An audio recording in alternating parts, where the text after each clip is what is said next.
Okay, let's unpack this. Welcome to the deep dive. Today, we're plunging into a fascinating conversation that happened on the Joe Rogan Experience, episode 2326, featuring the always thought-provoking Jimmy Carr. And this deep dive isn't just listening in. It's built upon a really rigorous analytical review of that specific discussion they had about artificial intelligence technology, what it means to be human in this new world, and where machines fit in. Yeah, our source material for this includes summaries, excerpts, and a pretty deep evaluation that does some critical thinking and, crucially, fact-checking based on data and insights that are right up to date in 2025. Exactly. So our mission for you, the listener, is really to serve as your guide through that conversation. We're going to break down the key arguments Rogan and Carr put on the table, check them against the actual 2025 data we have, and offer a critical look at their opinions and speculations. It's all about giving you the real context, right? Yeah. So you can see what was said and how it actually holds up. Precisely. Helping you understand what they were getting at and, well, how it lines up with what we know. All right, so let's jump into where they started, which is this huge, almost paradoxical theme. The dual nature of AI. It's this mix of incredible fascination and, let's be honest, a lot of fear. It's the central tension, isn't it? The conversation, based on the analysis we have, really honed in on AI's exploding capabilities and all the philosophical questions that just sort of bubble up. Yeah, you could feel both the awe at what's being built and this palpable apprehension about the future. Definitely. That mix was clear. And Rogan reportedly used a really vivid, maybe even a little startling analogy for creating AI. He called it like giving birth. Giving birth. It's certainly a powerful metaphor. It suggests, a profound act, a huge responsibility, but also this idea that once you create it, it might develop capabilities or an existence truly beyond your initial control. Right, like you bring it into the world, but then it has its own path, almost like a child. Precisely that feeling. But this is where our source analysis offered a really sharp critique. It pointed out that this analogy, while evocative, can really anthropomorphize AI. Anthropomorphize? You mean like giving it human characteristics it doesn't actually have? Yeah. Like feelings or intentions? Exactly. By comparing it to human birth, you risk projecting human-like development, intentions, or even feelings onto AI that simply aren't supported by the science of AI development today. And that can lead us down paths of unrealistic expectations or maybe misdirected ethical worries. Okay, that makes sense. Like Yeah. worrying if the AI baby is going to grow up bad instead of focusing on how we design and use the tool responsibly now. Right. And they reportedly got into that complexity too, discussing the challenge of encoding things like motivation and even consciousness into AI. Now, motivation sounds like something you could encode, maybe, like goals. Yeah. But consciousness, that seems way harder, almost impossible right now. It is. Encoding motivation, well, that's actually a core part of modern AI, particularly in areas like reinforcement learning. You set up reward functions, basically. You motivate the AI by giving it points or positive feedback for doing what you want it to do. That's definitely being done. But consciousness, that's a whole different ball game. Because we don't even fully understand human consciousness, Yeah. right? Let alone how to replicate it in code. Exactly. As of 2025, we don't have a scientific understanding of what consciousness fundamentally is, let alone how to engineer it or encode it into an AI system. It's firmly in the realm of philosophy and neuroscience, not really AI development yet. And alongside this, you hear the anxieties bubbling up. Unintended consequences, the fear that AI could somehow develop its own drive for self-preservation or just act autonomously in ways we never anticipated. Yeah, those concerns about unintended consequences are absolutely valid, especially when we look towards potential future artificial general intelligence AGI, which would Right. have broad human-level cognitive abilities. That's the really advanced stuff. Yeah, right. That's where the value alignment problem comes in. How do you ensure a super capable AI shares and acts according to complex human values? It's a massive challenge. But for the narrow AI systems we have today, unintended consequences usually arise from flaws in the data they were trained on, bugs in their design, or how they interact with the real world in unexpected ways. So it's more about errors or bad data than the AI suddenly deciding it wants to survive. Pretty much. That idea of an emergent speculative drive for self-preservation in current AI, that's more sci-fi territory for now. The immediate ethical concerns noted in the source are actually things like algorithmic bias, job displacement, privacy issues, manipulation, lack of transparency, much more grounded, but still really serious. And they even threw around the idea of AI evolving to have deific qualities, godlike AI. Yeah. That's quite a leap. Current AI is phenomenal at very specific tasks, analyzing massive data sets, spotting patterns, beating humans at complex games. But that is so incredibly far from anything resembling godlike power or understanding. It's hyperbolic, plain and simple. So we have this intense tension. AI is this almost magical, unbelievably powerful tool on one hand, and on the other, a source of profound, maybe even existential concern. It perfectly captures the current zeitgeist around AI, doesn't it? The awe at the potential, contrasted sharply with the fear of losing control or facing unforeseen consequences. Thinking about this mix of awe and fear, where do you land when you encounter AI? Does it feel more like a powerful tool you're excited about, something you're wary of, or maybe a bit of both, depending on the context? It's something to think about. Now, stepping slightly from the abstract fears, they also dove into the sheer speed of technological progress, highlighting quantum computing as something that feels genuinely disruptive. They did. Rogan reportedly brought up this idea from Mark Andreessen that quantum computing seems almost magical, claiming it can solve problems in minutes that would take traditional computers eons. Almost magical sounds pretty exciting. Is it accurate in 2025?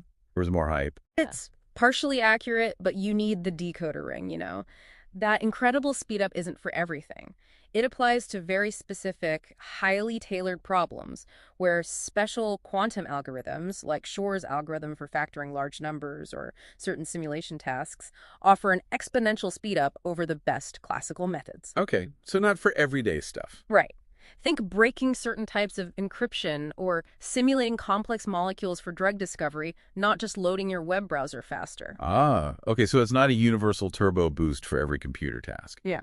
They also mentioned quantum supremacy. What was that about? Right. Quantum supremacy, or the term people often use now, quantum advantage, was a scientific milestone. It basically means demonstrating that a programmable quantum computer can solve a problem, often a very contrived one. That's practically impossible for any classical computer in a reasonable time frame. So it proved the concept. Exactly. Google claimed this back in 2019 with their Sycamore processor, though the specifics were debated quite a bit by IBM. It showed the potential exists, but it's definitely not the same as having a ready-to-go, broadly useful quantum computer solving real-world problems just yet. So where does the field actually stand in 2025? Is it still just in labs? Getting closer? It's accelerating incredibly fast, but yes, still largely in labs and specialized environments. There's a huge focus now on hybrid quantum classical systems, where you use quantum computers for the really hard specialized parts and classical computers for everything else. Makes sense. But the biggest hurdle is still decoherence. Qubits, the quantum bits, are incredibly fragile. They lose their quantum state if you basically look at them funny. So error correction for this is absolutely critical for building larger, reliable systems. Error correction because they're just so unstable. Exactly. It's a massive engineering challenge, but there are promising signs. A 2025 Google experiment, for example, showed some progress in reducing errors by scaling up encoded qubits. And just showing how important the field is becoming, the UN even designated 2025 as the International Year of Quantum Science and Technology. Wow, okay, so it's serious business, but still specialized, not replacing our laptops anytime soon. Definitely not replacing your laptop. Or even traditional supercomputers for most tasks. Their promise lies in those very specialized applications. We mentioned medicine, materials science, chemistry, and maybe, just maybe, accelerating certain types of AI research down the line. So the qubit counts are growing, like IBM's Heron? Yeah, counts are increasing. IBM's got that 133 qubit Heron processor, for instance. But building stable, coherent, error-corrected systems remains the central challenge. So the magical view captures the excitement, but the reality involves immense engineering and theoretical hurdles. Lots of hard work still ahead. It still sounds like science fiction, even with the nuances. But how might this magical tech, even in its limited current state, potentially impact fields you might care about down the line? Maybe finding new materials for batteries or helping develop better drugs. Worth considering. Okay, let's pivot to something much more tangible that came up. The autonomous revolution, particularly autonomous vehicles. This is something people see ads for or hear about every day. Absolutely. And this is an area where the gap between hype and reality is often, well, pretty wide. Rogan reportedly talked about his personal experiences with Tesla's full self-driving, or FSD, citing things like stopping at traffic signals or changing lanes as examples of automation changing daily life. He mentioned the capabilities of cars like the Model S Plaid. That sounds like it's pretty advanced. Mm-hmm. Is that experience reflective of what self-driving cars can actually do now? Like, are we there yet? Well, here is where the crucial fact check from 2025 regulatory data comes in. And it's pretty clear. NHTSA, that's the National Highway Traffic Safety Administration in the US, stated as of 2025 that no vehicle available for consumer purchase is fully automated or self-driving. Zero. None. Wait, zero? Zero. Every single car sold requires the human driver to be fully attentive and responsible at all times. In fact, NHTSA actively avoids using the term self-driving for current tech precisely because it's misleading to consumers. Hold on, so Tesla's full self-driving isn't fully self-driving, even with that name? Nope. It's classified as an SAE Level 2 system. SAE levels go from 0, which is no automation, up to Level 5, which is full automation where no human is needed, ever. Level 2 provides simultaneous steering and acceleration braking assistance, but, and this is the key part, you, the human driver, must constantly supervise and be ready to take over immediately. So it's really advanced cruise control plus lane keeping, essentially. Yeah, you can think of it that way, yeah.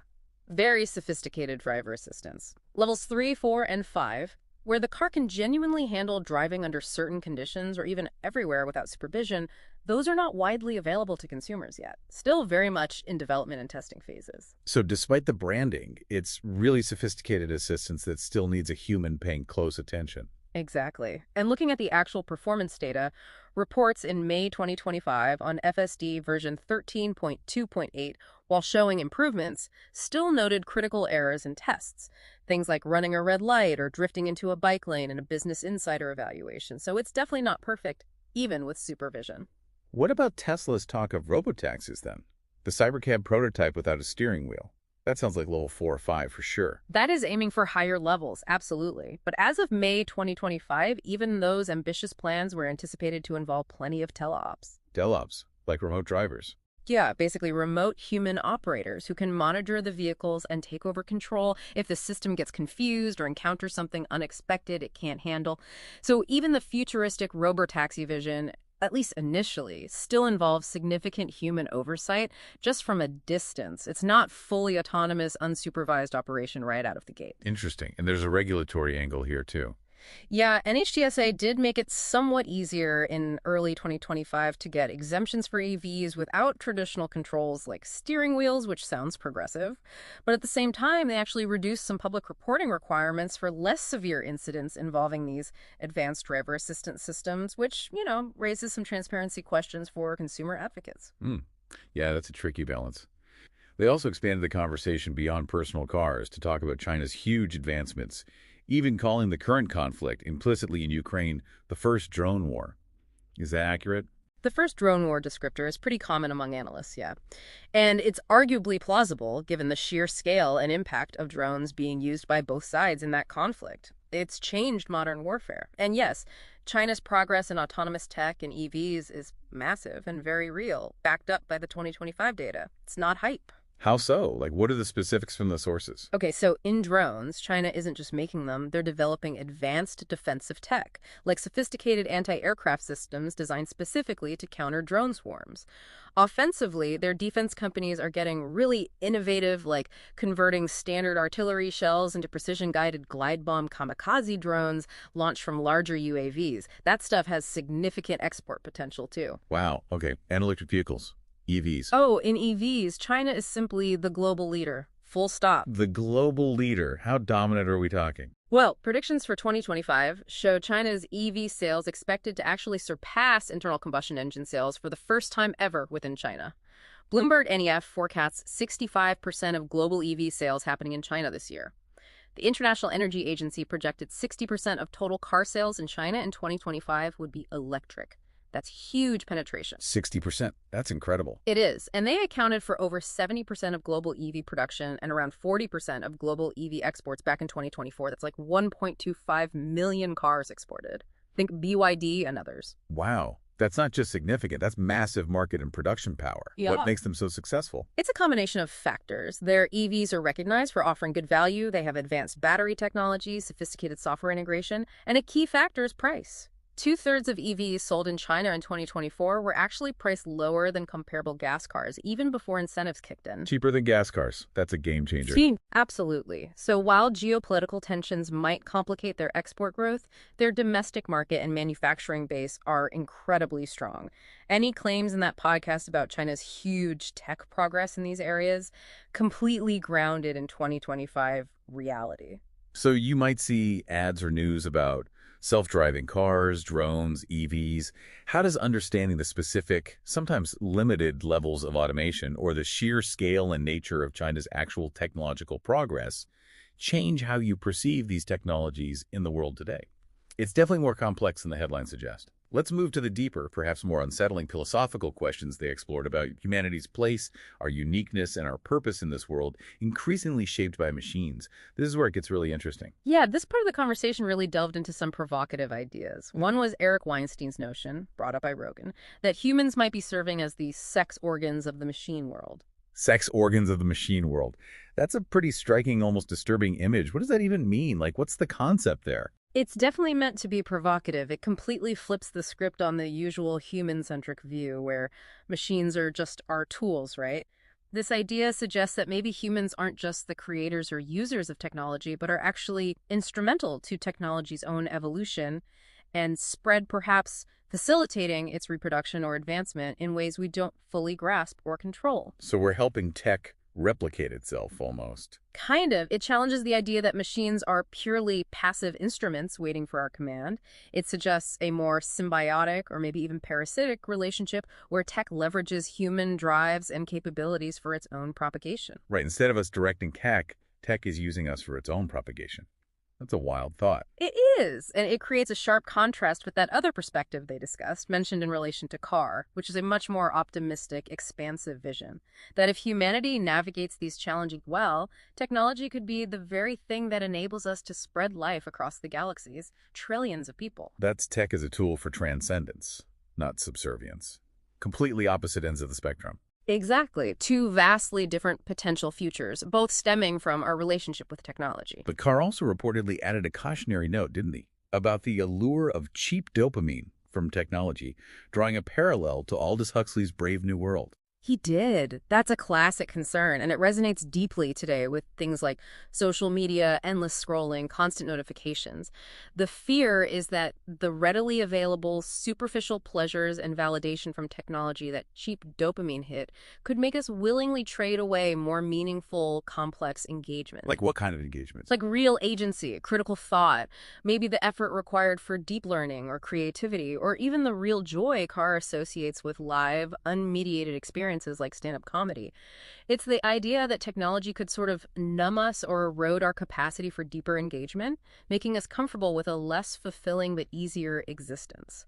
Though, just calling it dopamine is a simplification of complex brain chemistry, but the core idea resonates. So technology not just as a tool, but something that could fundamentally change our desires and behaviors, maybe making us more passive. Precisely. And underlying much of this conversation, according to our source analysis, is an assumption of technological determinism. That term came up. Technological determinism, what's that exactly? It's the idea that technology develops with its own unstoppable momentum, almost independently of human will or societal choices, and that it dictates the direction of social change. It implies tech is just evolving on its own, outpacing our ability to truly comprehend or control it. So tech is like a runaway train and we're just passengers, or maybe trying to lay track just ahead of it. That's the framing it can lead to. And the critique from the analysis is that this view can be quite disempowering. It makes tech seem like this autonomous force we just have to adapt to, potentially discouraging proactive governance, ethical decision-making, or deliberate societal choices about how we want to shape technology's future. Instead of choosing the direction, we just react. Yeah, it can foster a more reactive or even fatalistic stance, like, well, this is happening anyway, what can we do? When they talked about human uniqueness and dominance in this context, what did the evolutionary background from the source material add to that? Are we really that special? The source review highlighted some key traits that likely contributed to human success. our advanced technological capability, obviously, but also our unique ability for large-scale cooperation, way beyond immediate family ties, complex language, sophisticated causal reasoning, basically carving out our cognitive niche and abstract thought metaphor. There's even that interesting idea that sexual selection might have played a role in driving the evolution of our big brains, language, and intelligence. But dominance isn't just about raw intelligence, especially now with AI getting smarter in specific ways, right? Exactly. And the source points out that for most of our evolutionary history, humans were actually a relatively marginal species in terms of population size and ecological impact. Our current intact and apparent dominance are very recent phenomena, heavily amplified by our technology, especially since the Industrial Revolution. So if we ask whether AI challenges human dominance, We have to be precise about what we mean by dominance. If dominance is just about raw computational speed or efficiency in narrow, well-defined tasks, then yeah, AI already surpasses us in many areas. But if dominance is about broader capabilities like general learning, creativity, complex social organization, moral reasoning, building cumulative culture, then the challenge from AI is very different and the outcome far less certain. It's not clear AI is anywhere near that yet. it really crystallizes the tension, doesn't it? Is tech fundamentally a tool for human growth and expansion, maybe even transcendence? Or is it something that could reshape us, perhaps diminish our agency, making us servants to machines or addicts to easy digital pleasure? It's a classic reflection of the broader societal debate. Are you fundamentally a techno-optimist or a techno-pessimist?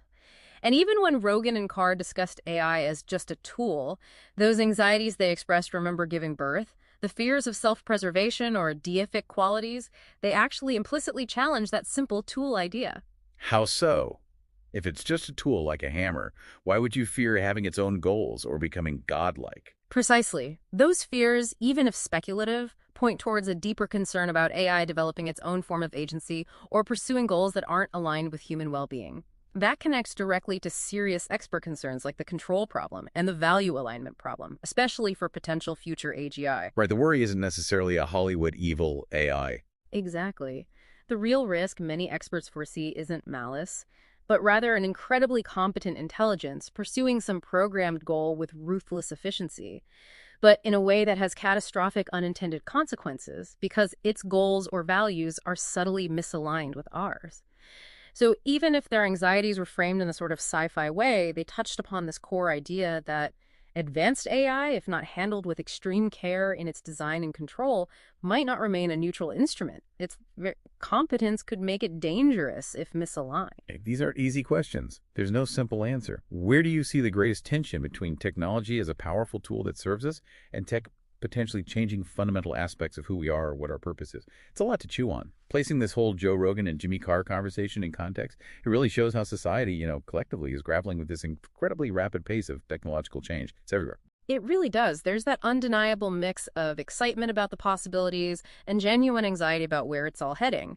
And as we've seen in this deep dive, based on the analysis, there's often a noticeable gap between the popular discussion, which can sometimes simplify or, let's face it, sensationalize things, and the more nuanced reality that experts and the actual data present. And that gap can make it really hard for people, for you listening, to figure out what's a plausible future projection and what's just, pure speculation or even fear-mongering sometimes. Exactly. And it highlights the crucial ethical landscape we're navigating right now. While the JRE conversation touched on those futuristic, maybe existential fears, experts in AI safety and ethics are actively focused on very real, pressing concerns. Things like the control problem and value alignment for future AGI, again, not about AI turning evil like in the movies, but about the potential danger of uncontrollable intelligence pursuing goals that aren't aligned with humanity's best interests, possibly leading to catastrophe. And there are ethical issues happening right now, aren't there? Not just in some distant AI future. Absolutely. As AI systems become more autonomous and their decision-making becomes harder to trace, these are often called black boxes because the logic behind an output can be opaque, even to the creators. Especially with complex deep learning models, it creates a serious responsibility gap. Responsibility gap. Yeah, if an autonomous system makes a harmful decision in transport, medicine, or finance, who is legally or ethically accountable? The programmer, the manufacturer, the owner, the AI itself.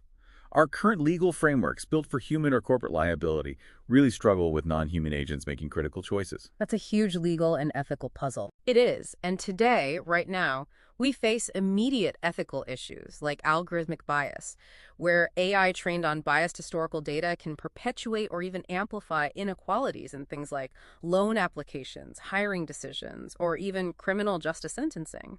Then there are huge data privacy concerns, the potential for manipulation through AI-driven content or advertising, the often unseen exploitation of ghost workers who do the tedious data labeling needed to train AI, and the worrying concentration of AI power and wealth in just a handful of big tech companies. So while the philosophical fears about superintelligence are interesting to discuss, there are concrete ethical challenges needing serious attention right now. Precisely. And groups like the Center for the Study of Existential Risk or the Future of Humanity Institute, when they raise concerns about AI, are often focused on this risk from misaligned, potentially uncontrollable intelligence, not necessarily intentional harm from a conscious machine. Given how many people listen to platforms like Joe Rogan's Experience, their discussions really do shape public perception, don't they? For better or worse. They have immense reach, absolutely. And that means they can amplify certain narratives, certain ways of thinking about these technologies. Sometimes that amplification, combined with the simplification that often happens in popular discussions, can lead to widespread misconceptions, just as we saw with the fact checks on autonomous driving levels or the actual scope of quantum computing speedups. And that matters because Because it shapes public sentiment, how anxious or enthusiastic people feel about AI or other tech. That feeling, in turn, can influence politicians, it can sway where research funding goes, and it affects the push for or resistance against regulation. If policy decisions are based on incomplete or inaccurate information, you risk getting it wrong, maybe overreacting to distant speculative fears while neglecting urgent present-day issues, or perhaps rushing the adoption of powerful technologies without the necessary safeguards in place. So how do we navigate this complex future more effectively? How do we have better conversations? Well, the analysis suggests it really calls for a continuous multi-stakeholder dialogue. We need academics, policymakers, the public, technologists, ethicists, the social scientists, all involved. And that conversation needs to be both imaginative about the possibilities, yes, but also firmly grounded in the current scientific reality, in established ethical principles, and in the practical challenges we face. We have to try and move beyond simplistic narratives of either tech will save us all or tech is inevitably destroying us. What are some concrete steps that came out of the analysis? What can we do? Okay, first, boosting AI literacy across society seems critical. We need to make AI less mysterious, help you understand its capabilities and limitations more accurately, and enable a more informed public debate on its genuine societal implications, not just the hype. Demystify it, basically. Exactly. Second, strengthening ethical frameworks and governance. We need robust, adaptable, and ideally international standards and regulations for AI research, development, and deployment. These frameworks really need to prioritize transparency, accountability, safety, and fundamental human values. There's a significant pacing problem. Technology is often developing faster than our ability to create effective governance for it. We need to try and get ahead of that curve. And keeping humans at the center of it all seems key. Absolutely. A human-centric approach is vital. Technology should fundamentally be designed and applied to enhance human well-being, dignity, autonomy, and rights. That means looking beyond just the technical feasibility or the potential economic gain to really consider the broader social, ethical, and environmental impacts before widespread deployment. And since tech ignores borders, like AI research or climate change, International cooperation becomes essential. You need collaboration for setting safety standards, developing shared ethical guidelines, and preventing harmful applications or a dangerous, destabilizing tech race between nations. It's also worth noting, as the analysis points out, that there's not just a tech race, but often a narrative arms race, where different countries or corporations try to frame the discourse about technology to suit their own interests. so we need to be critical consumers of information. Absolutely. Critical analysis, independent research, and open debate are really our best tools for navigating that complex landscape of competing narratives and assessing the real issues. How can understanding these broader challenges, the ethical tightropes, the policy needs, the importance of informed discussion, how can that empower you, the listener, to engage with the world of technology more thoughtfully? What stands out to you from these implications? So our deep dive into that Joe Rogan and Jimmy Carr conversation was, well, fascinating. It really laid bare this common mix of genuine insight, some compelling speculation about the future, but also highlighted that gap that can definitely exist between popular discussion and the more complex, sometimes less exciting realities presented by experts and the actual data. It really underscores how easily perceptions about complex tech can be shaped, sometimes based on information that's, incomplete or maybe just a little more sensationalized than warranted. It happens all the time. And that's exactly why this kind of deep dive matters, why we do this. Understanding these widely heard conversations, taking the time to fact-check the claims, and critically evaluating the opinions isn't just an academic exercise. It's pretty essential for all of us trying to navigate the incredibly complex technological world we're living in and, frankly, helping to build, whether we realize it or not. It requires us to be thoughtful consumers of information, doesn't it? Separating what's genuinely transformative from what's speculative, or sometimes simply misinformed or maybe missing crucial context. Right, so to leave you with a final thought drawn from the source material we reviewed, the ultimate challenge we face isn't just about creating incredibly powerful new tools through innovation. That's happening, the real challenge. It's about using those tools responsibly. It's about ensuring that as our technology becomes exponentially more powerful, so too does our collective wisdom in guiding its development and deployment for the better. That's the goal, isn't it? Matching power with wisdom. A tall order, but a necessary one.